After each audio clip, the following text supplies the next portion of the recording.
Welcome to the Risk and Repeat podcast, episode number 228. I'm Rob Wright, Security News Director at Tech Target, and I am here with Senior Security News Writer Alex Kalafi. Alex, welcome.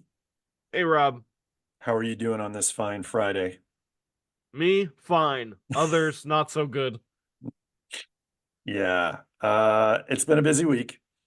Lot to discuss, but we are here today on a Friday morning, Friday, April the 5th, to discuss the Cyber Safety Review Board report that came out this week on Microsoft's breach at the hands of the Storm 0558 threat group, the Chinese nation-state threat group in 2023.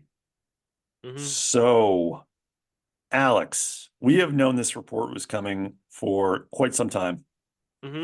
Almost since the attack was first disclosed. Like, I think it was August or September that it became that we knew this was happening. In the works, yep.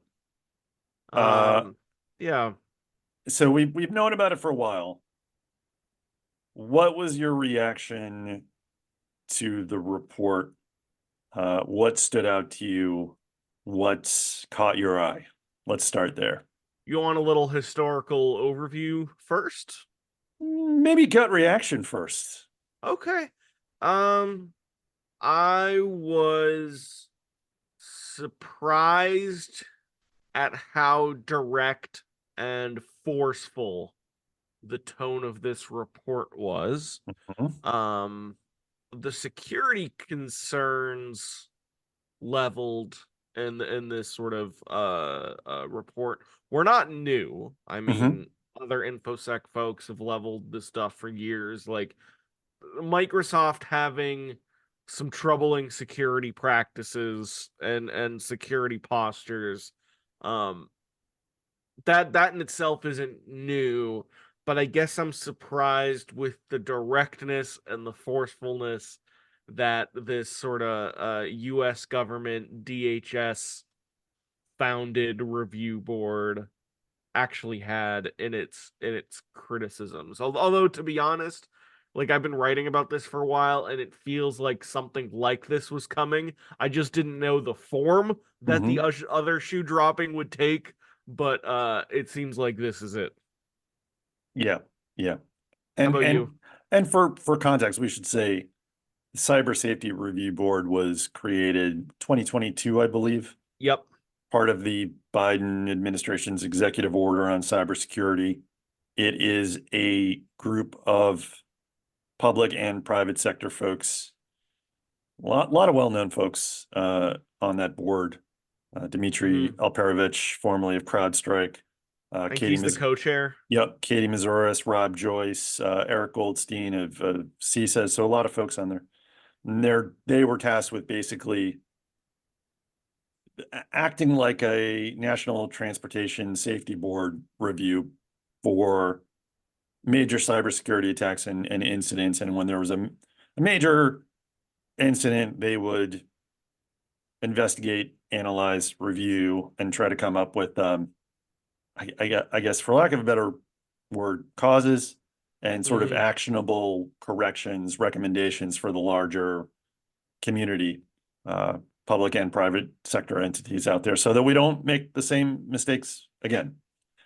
So as you noted, there's a little history to this, Alex. But before we touch on that, I too was, I guess I wasn't surprised at, I felt like maybe some of the language was pretty diplomatic.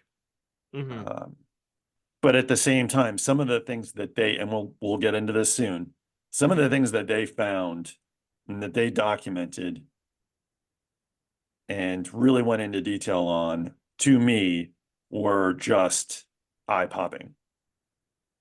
Yes, I think you make a good point there, where it's not the tone that was forceful, but the content was, right? Yeah. I think they let a lot of the details speak for themselves, which, probably the right approach rather than to really beat a dead horse. Hmm. But as you mentioned, the history behind this is Microsoft was breached by Storm 0558. We've talked about this breach before. It was a major incident, and it led to some pretty big customers getting breached, getting compromised, like their email inboxes getting compromised, right? Hmm. And I guess we should like quickly recap how that Sure. went down. Yeah, I'll give my overview. You can fill in any blanks as needed. But Microsoft last July, they disclosed that Storm 558, Chinese nation state affiliate threat actors, breached the email accounts at 22 organizations and I believe 500 individuals, over 500, which included federal agencies, which I don't know if we actually found out exactly what those were, but there were US government federal agencies involved.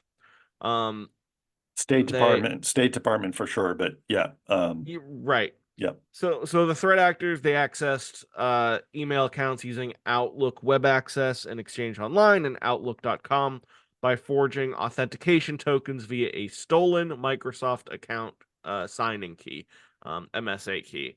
And I guess the most basic way I would put it is that um, the signing key is a level of authentication that should never see the outside world, yeah, right? It is.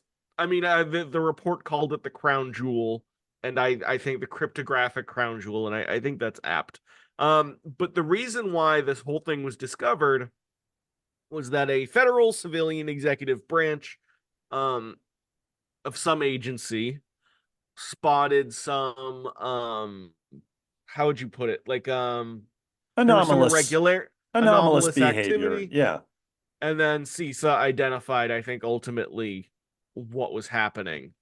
Um, and so it was not Microsoft themselves that identified a breach, but a government employee who had the highest level of Microsoft Exchange logging, which at the time, no longer, but at the time was exclusive to the G5, which is the government licenses, and I think it's the is it E5, yeah, but the highest level private or whatever, organization level non-government license. And that was something that the review board noted in its report, was that one, Microsoft still doesn't have a clear understanding of how the key was stolen, and we can get more into that in a second. hmm, But two, they failed to detect their own, again, cryptographic crown jewel from being stolen, and failed to protect it, and they failed to detect it. yeah. Which is, I think, at the center of the woes leveled at Microsoft here. Would you say that sort of provides a base overview? Yes, yeah. It's not just the nature of the breach that somebody was able to get to these email inboxes of very high profile targets, federal agencies, including the State Department.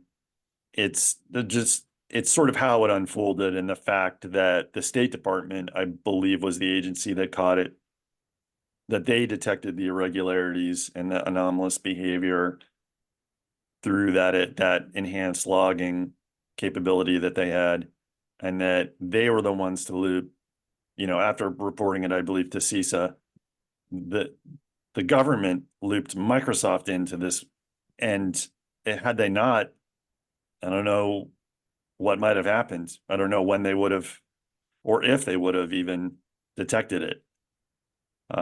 So it's pretty bad. Mm-hmm. Um, and the report doesn't mince words here. And they said the intrusion never should have happened into Microsoft. They said, well, they said a lot of things that I think really stood out, that touched on how bad this was for Microsoft. And I think the part that stood out to me the most was that they said Microsoft's security culture was inadequate and requires an overhaul, end quote. Mm-hmm. So what parts stood out to you? Alex? Well, I think we named a lot of the big hitters already. Right. The last thing I would say that's immediately standing out to me is so in January, Microsoft experienced another breach Mm-hmm. involving Midnight Blizzard, Which we talked Russian. about, yeah, in the last episode. Yeah. Yep, Russian nation state group known as Cozy Bear and APT 29. Um, a couple of the aspects on that breach, we don't need to go over it, but it was that it happened in part because the test tenant account that was breached did not have multi-factor authentication, but also in one of Microsoft's blogs disclosing the attack, it felt like they were upselling identity security features for an identity related attack that they themselves suffered. Yeah. Um, and there's a note in the report that doesn't directly refer to this, but I think refers to this in general. Mm-hmm. Throughout this review, the board identified a series of Microsoft operational and strategic decisions that collectively point to a corporate culture that deprioritized both enterprise security investments and rigorous risk management. Microsoft leadership should consider directing internal Microsoft teams to deprioritize feature developments across the company's cloud infrastructure and product suite until substantial security improvements have been made in order to preclude competition for resources. Yep. Which is a long-winded way of saying it feels like you're putting business objectives over security objectives. Please stop doing that. Yeah. I mean, the fact that the members of the board advised them, because they have no power to force them to do this either way, obviously. Microsoft's a private company, they're going to do what they're going to do. But the fact that the board and its members, as an extension of the US government, was they said, and I'm paraphrasing here, but we think you should pause new feature development specifically for cloud services and reprioritize and devote those resources to shoring up your security Mm-hmm. is pretty damning. And again, you could argue that the tone could have been stronger, that they could have used more forceful language. Certainly, and we'll touch on this later, some folks in the private sector, some competitors, some other security vendors out there have used pretty forceful language in describing what's Yes. going on with Microsoft. Again, Mm-hmm. touch on that later. But I think making a point like that speaks volumes. Yeah. And it also kind of undermines the whole secure future initiative strategy that they outlined, Mm-hmm. which we can touch on again. We can touch on SFI later. I want to go into the part about the MSA key because I think that Sure. this is really important. Now, you know, you and I are journalists where we are not software developers. We are not technical experts. You know, I've been covering cybersecurity now for quite a while, but I am, you know, the furthest thing from an expert on this stuff. And you know, still when we do stories like the XZ supply chain attack, I'm like, I've never heard of XZ, and that's a whole nother story, which maybe we'll pod about at some point. Mm-hmm. So, you know, I'm a journalist. So, you know, I don't know the specifics of what Microsoft should have done to protect the MSA key in this case, which was a pretty important tool used to compromise these email inboxes of the 22 customers. You know, there's a section of the report that talks about, you know, the building up of that MSA key infrastructure and like the key, like manual key rotations and all this stuff. It's really interesting. I don't know what they should have done. I'm not a CISO, et cetera, et cetera. But there's one aspect of this report that like really and truly made my blood boil. Mm-hmm. Now, it came out in the report that, as you said, Microsoft still does not know how the MSA key was obtained by the Storm 558 actors. So, I was reading through that report and I thought, well, that's news to me because I remember this September 6th blog post that came out last year in which they said, our technical investigation is concluded. I'm paraphrasing. And here's what we found. And I want to read from this because I don't want there to be any sort of confusion about what they said. I think the details here are pretty important. They said, our investigation found that a consumer signing system crash in April of 2021 resulted in a snapshot of the crashed process, in parentheses, crash dump. The crash dumps, which redact sensitive information, should not include the signing key. In this case, a race condition allowed the key to be present in the crash dump. In parentheses, this issue has been corrected. The key material's presence in the crash dump was not detected by our system. In parentheses again, this issue has been corrected. We found that this crash dump, believed at the time not to contain key material, was subsequently moved from the isolated production environment into our debugging environment on the internet connected corporate network. And so they had previously gone on to say that because it got moved into this debugging environment that was connected to the internet, someone had gotten credentials for a security engineer or a software engineer, got those credentials, used that account, gotten into the debugging environment and found the MSA key and extracted it. Although they said at the time they didn't have evidence of the exfiltration, but they said the key was there.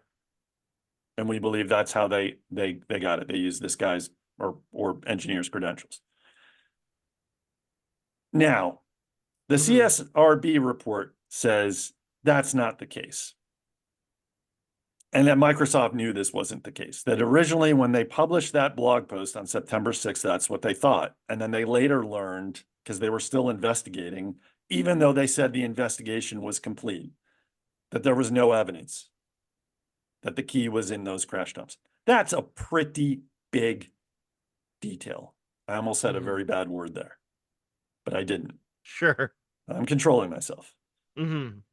And there's this whole section of the report where basically the board meets with Microsoft. They say they meet with Microsoft on November 6th. They ask about this. They're told that they don't have any evidence. There's no logging data or any evidence showing that the key was ever in this crash dump.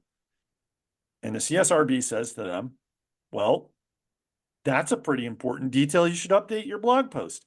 This is in November. And they don't update the blog post to reflect that information until March 12th. That's incredible to me. Mm-hmm. That is incredible. Because that essentially tells me that Microsoft knew that that information in that blog post was not correct. They knew it was not correct. When they learned that, who knows? And they just didn't change it to say, hey, we actually don't know how the MSA key was acquired. There was no evidence that it was in the crash dump. We think it's the most appropriate or likely scenario, but we don't have any evidence that that was the case.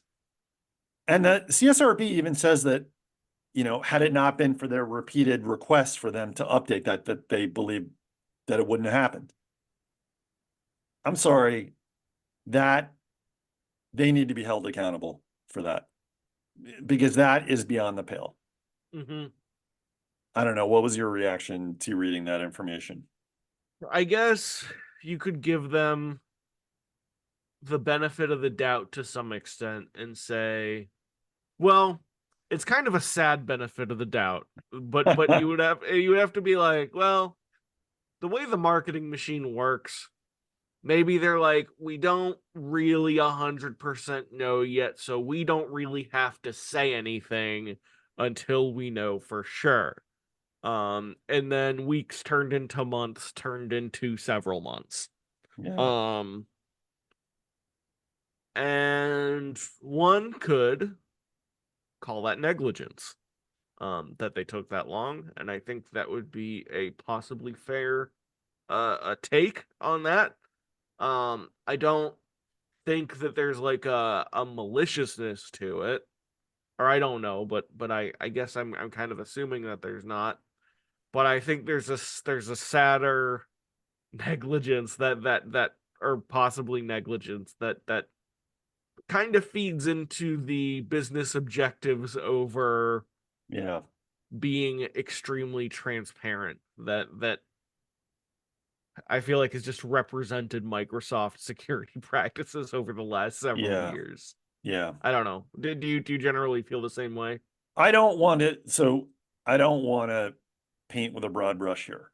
Because I think there's a lot of folks over there doing great work. But I gotta say, the report says that when the board met with them in November, that Microsoft, it doesn't say who, doesn't say who they met with, what executives or what security team members, or I mean, for all we know, it was just one person. Mm-hmm. We don't know.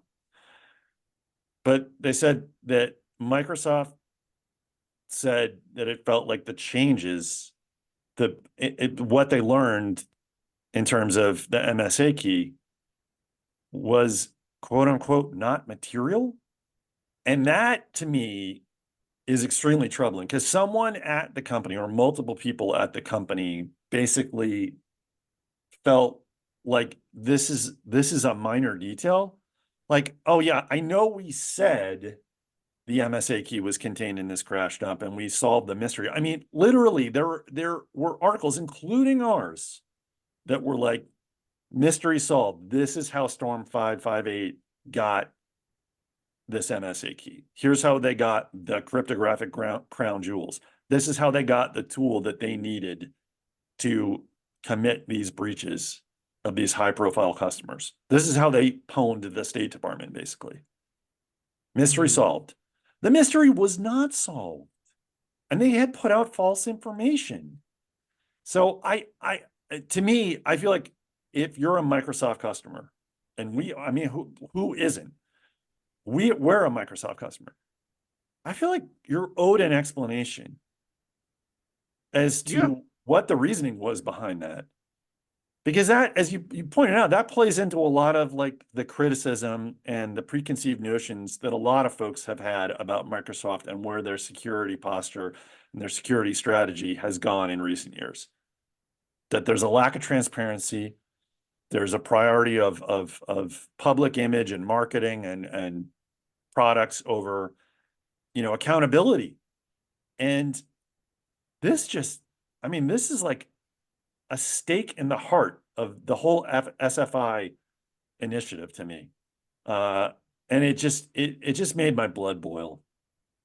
It, And it's a it, there's a I think there's an extra frustrating element too, because it'd be one thing if it was like this powerful entity that like was the boogeyman up top, and it's just right, like, oh, we hate them, but it's not exactly what's going on here, because it's also clear from looking at Microsoft's history as a security organization that they're capable of really good things too. oh, Windows for sure, Defender, yeah, Windows Defender, like being no additional costs on like every consumer level Windows yep, instance, that's fantastic. They were helpful to Ukraine, I'm pretty sure, in yeah, the early yeah, days at least still, of Russia's invasion. yeah, Yep. Lots of extremely talented people there, some very good security research once in a while. It's almost worse, and I think the reaction is almost more frustrated across the board, because there are all these talented people. There are these really good things getting done, and they should get done because Microsoft, as the foremost technology organization in the world, pretty yeah, much, yeah, does have this responsibility. If you're going to get the rewards for for having something as ubiquitous as Windows. You are responsible for taking care of it. But it almost feels like, and I've been told this countless times, not just from competitors, but also from other folks who just care about security, that like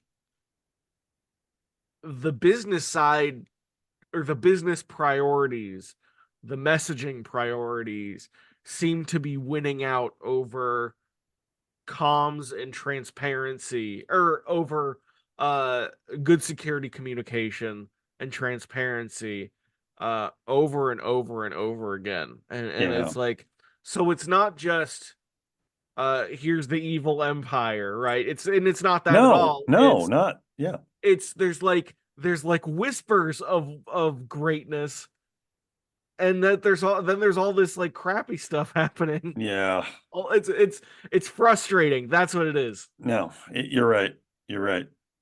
Uh, we should talk about the reactions to this report a little bit Sure. before we wrap, because you did a follow-up article where you talked with some folks about their reactions to the report and what they, what they thought of how the CSRB handled this whole situation.